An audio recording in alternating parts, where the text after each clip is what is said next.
പരിശുദ്ധ പരമദിവ്യകാരുണ്യത്തിന് എന്നേരവും ആരാധനയും സ്തുതിയും പുകഴ്ചയും ഉണ്ടായിരിക്കട്ടെ. ഇന്ന് ഈ സായാഹ്നത്തിൽ ഈശോയുടെ മുന്നിലായിരിക്കാൻ ഈശോ അവസരം നൽകിയതിന് നമുക്ക് നന്ദി പറയാട്ടോ. ഇന്ന് ഈ പ്രഭാതം മുതൽ ഇന്നേരം വരെ കർത്താവ് നമ്മെ എല്ലാ അപകടങ്ങളിൽ നിന്നും കാത്ത് സംരക്ഷിച്ചു. നമ്മളത് വളരെ ജെന്യുവനായിട്ട് പ്രഖ്യാപിക്കേണ്ട, മനസ്സിലാക്കേണ്ട ഒരു കാര്യമാണ്. കർത്താവ് ഉള്ളത് കൊണ്ടാണ് ഇന്ന് നമ്മൾ സംരക്ഷിക്കപ്പെട്ടത്.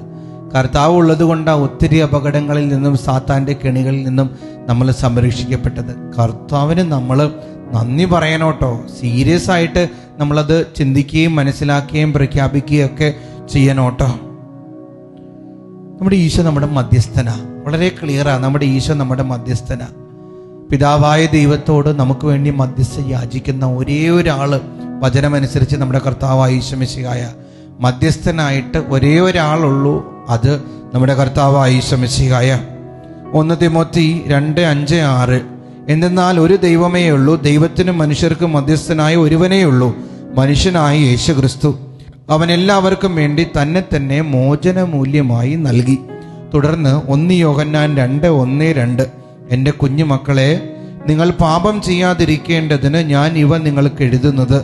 എന്നാൽ ആരെങ്കിലും പാപം ചെയ്യാനിടയാൽ തന്നെ പിതാവിൻ്റെ സന്നിധിയിൽ നമുക്ക് ഒരു മധ്യസ്ഥനുണ്ട്, നീതിമാനായ യേശു ക്രിസ്തു. നമുക്കൊരു മധ്യസ്ഥനുണ്ടെന്നേ, നമ്മുടെ നീതിമാനായ യേശു ക്രിസ്തു.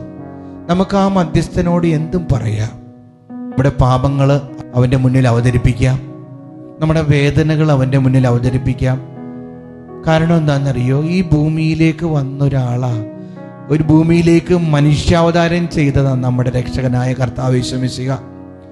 മത്തായി 4-ാം അധ്യായത്തിൽ പിശാചിനാൽ പരീക്ഷിക്കപ്പെട്ടൊരു മനുഷ്യനാണ് കർത്താവായ യേശു മിശിഹാ. പൂർണ്ണനായിട്ടുള്ള ദൈവവും പൂർണ്ണനായിട്ടുള്ള മനുഷ്യനും ആയിരുന്നു. അതുകൊണ്ട് തന്നെ മനുഷ്യൻ കടന്നു പോകേണ്ടിയിരുന്ന എല്ലാ വേദനകളിലൂടെയും, ചില പൈശാചിക പരീക്ഷണങ്ങളിലൂടെ പോലും കർത്താവ് കടന്നുപോയി എന്നുള്ളതാ. നമ്മുടെ ബലഹീനതകളും പാപങ്ങളും ഒക്കെ പേറി അവൻ കുരിശിൽ മരിച്ചത്. അപ്പം അതുകൊണ്ട് നമ്മുടെ മധ്യസ്ഥനാണ്. നമ്മെക്കുറിച്ച് വളരെ വ്യക്തവും കൃത്യമായിട്ട് അറിയാവുന്നവനാണ് കർത്താവായ ഈശോ മിശിഹാ.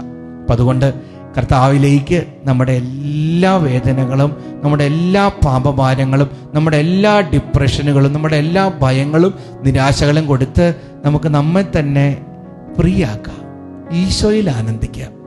നല്ലൊരു രാത്രിയായിരിക്കും. ശാന്തമായി കിടന്നുറങ്ങാൻ നിനക്ക് സാധിക്കട്ടെ. ഇന്ന് മെസ്സേജ് ബോക്സിൽ ടൈപ്പ് ചെയ്യണം, ഈശോയെ ഞാൻ പൂർണ്ണമായും അങ്ങയുടേതാണ്. ദിവ്യകാരുണ്യനാഥൻ നമ്മെ അനുഗ്രഹിക്കട്ടെ.